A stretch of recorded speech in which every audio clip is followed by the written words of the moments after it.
تو اس لیے حضرات محترم دل بے چین ہو، دل میں بے چینی ہو کہ دنیا کے سارے برے انسان اچھے انسان بن جائے، دنیا کے سارے غیر مسلم ایمان کی جو ہے ان کے دل میں ایمان کی شمع روشن ہو جائے، دنیا کے سارے کافر، دہریے، غیر مسلم، مشرک جتنے بھی ہیں یہ سب مسلمان بن جائے، تو اب مجھے یہ بات بتائیں، اس آدمی کی جو اتنی بڑی نیت ہے اس پر اس کو کتنا بڑا اجر ملے گا؟ اس آدمی کی نیت پر اس آدمی کو کتنا بڑا اجر ملے گا؟ مسلمان تو انہوں نے اپنے نصیب سے ہونا ہے نا، لیکن یاد رکھیں اس آدمی کو نیت پر اجر ملے گا، اور نیت پر اجر اتنا ملے گا کہ رسول اللہ صلی اللہ علیہ وسلم نے ارشاد فرمایا انما الاعمال بالنیات، اعمال کا دار و مدار نیتوں پر مبنی ہوتا ہے۔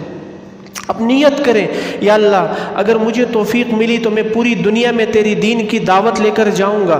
آپ نیت کرتے رہیں، آپ کی نیت پر اللہ تعالیٰ فیصلہ فرمائیں گے، اور اللہ آپ کو موقع بھی دیں گے۔ جب ایک انسان نیت ہی نہیں کرتا، بھائی روزانہ کام کی نیت کرتے ہیں تو کام کے لیے اپنے جو ہے وہ مقاصد اور ان جگہوں پر پہنچتے ہیں یا نہیں پہنچتے؟ کیونکہ نیت کی ہوتی ہے۔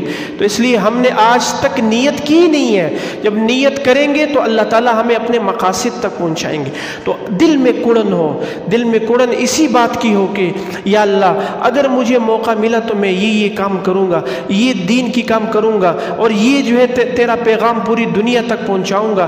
تو مولانا قاسم نانوتوی رحمۃ اللہ علیہ نے ایک بڑا زبردست جملہ لکھا ہے کہ انسان کے دل میں، مسلمان کے دل میں دوسرے آدمی کی فکر اتنی ہی ہو جیسے ہماری طبیعت خوراک اور پانی کی فکر کرنے کے بعد اس کو پا لیتی ہے۔ بھئی فکر ہوتی ہے نا، انسان کو بھوک لگتی ہے، اور بھوک مٹ جانے کے بعد انسان کو اپنا جو ہے وہ ہدف تک انسان پہنچ جاتا ہے۔ بھئی پیاس لگتی ہے، پانی پینے کے بعد انسان ہدف تک پہنچ جاتا ہے۔ ایسے ہی انسان کی فکر دوسرے لوگوں کے لیے اور پوری روئے زمین کے انسانوں کے لیے ہر وقت ایسی ہی ہونی چاہیے۔ شاہ اسماعیل شہید رحمۃ اللہ علیہ کا نام کس نے نہیں سنا؟ اتنی بڑی ہستی جنہوں نے اتنا کام کیا بر صغیر میں کہ ہم اس کا تصور بھی نہیں کر سکتے۔ ایک مرتبہ شاہ اسماعیل شہید رحمۃ اللہ علیہ نے اب اپنا بیان دیا، کیونکہ یاد رکھے جب انسان دل سے بیان کرتا ہے نا، کڑن کے ساتھ اور اندر کے جذبے کے ساتھ بیان کرتا ہے، تو جو دل سے بات نکلی ہوتی ہے وہ دل پر اثر کرتی ہے۔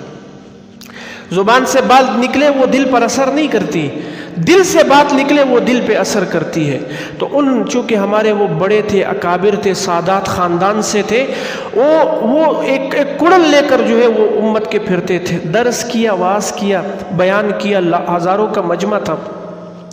اب بیان سنانے کے بعد، خطاب کرنے کے بعد سیڑھیوں سے اتر رہے ہیں، ایک دیہاتی بھاگتا ہوا آ رہا ہے، شاہ صاحب کا بھاگتا ہوا آ رہا ہے اور کہہ رہے کہ میں تو اتنی دور سے چلا تھا، میں آپ کا بیان سننے کے لیے اور شاہ اسماعیل کا بیان سننے کے لیے میں آیا ہوں۔ اب شاہ اسماعیل شہید سیڑھیوں سے اتر رہے ہیں، اس نے دیہاتی کو کہا اسماعیل مجھے ہی کہتے ہیں، ادھر بیٹھ جا، اور جو گھنٹہ یا 2 گھنٹے کا بیان پورے مجمع کے سامنے کیا تھا اس ایک دیہاتی کے سامنے کر دیا۔ اب ساتھ جو لوگ تھے وہ کہنے لگے کہ حضرت آپ نے ایک دیہاتی کو 2 گھنٹے کا بیان سنا دیا۔ تو شاہ صاحب کہنے لگے پہلے بھی میں نے ایک کو ہی سنایا تھا، وہ اللہ کو سنایا تھا، پہلے بھی ایک کو ہی سنایا تھا، اب بھی ایک کو سنایا۔ تو اس لیے حضرات محترم ہمارے دل میں درد ہو، فکر ہو، جذبہ ہو، ایمان ہو، ایمانی غیرت ہو، تو اللہ تعالیٰ ہمیں ہمارے اہداف کو اتنا وسیع کریں گے، اللہ پوری دنیا میں ہمیں لے کے جائیں گے۔ ایک آدمی جماعت کے ساتھ گیا امریکہ، غور سے یہ بات سنیں، اور وہ یہاں پر یہ چنے بھیجتا تھا، یعنی بنے ہوئے چنے ہوتے ہیں۔ اب ایک انجینئر صاحب اس آدمی سے چنے کھاتے تھے پاکستان میں، وہاں پر وہ کسی وجہ سے وہاں پہنچ گئے، تو یہ آدمی تبلیغ کے لیے گیا تھا، چنے والے، وہ اپنے کام کے لیے گیا، تو ملاقات ہوگی، وہ تو ادھر کیا کر رہا ہے امریکہ میں، تو پاکستان میں چنے بیچتا تھا۔ وہ کہنے لگا میرا اللہ چنے نہیں بیچتا، میرا اللہ